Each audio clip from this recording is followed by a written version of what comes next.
The political landscape in Zimbabwe is currently dominated by a singular, high-stakes question: will President Emmerson Mnangagwa step down in 2028, or is the 2030 slogan a definitive roadmap for a constitutional overhaul? While President has publicly stated his intention to retire, a sophisticated and well-funded network of indigenous churches, provincial power brokers, and youth leagues is aggressively pushing for Constitutional Amendment number 3.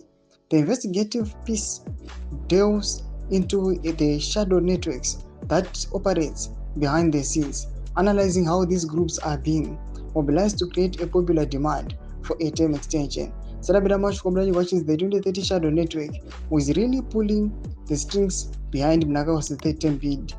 Subscribe or like on the bell icon. Behind the scenes, high-ranking church leaders have been promised significant land concessions and exemptions from certain municipal regulations in exchange for mobilizing their millions of followers. Secret meetings held in the outskirts of Harare, where political commissars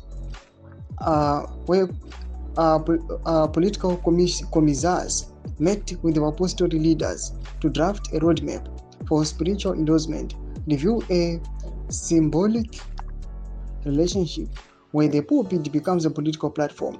The indigenous churches, particularly the apostolic sects, have historically represented a significant voting bloc, and their sudden unified backing of the proposed constitutional changes is a strategic move by the ruling party, ZANU-PF, to consolidate power ahead of the 2030 elections.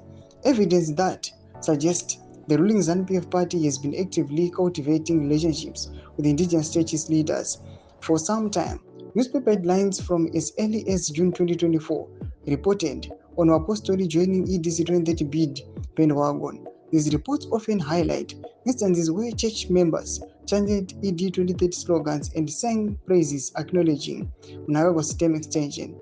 The use of ED for Emmerson Mnangagwa affiliate groups with the churches further underscores the deliberate strategy to integrate political messaging into religious gathering. One prominent indigenous church leader, Mazbaba Endbai Makururu, has been quoted defending his prophecy that people who vote for ZANU-PF and President Emmerson Mnangagwa will be blessed, while not a direct quote on the constitutional amendment. This illustrates the intertwining of religious rhetoric with political endorsement.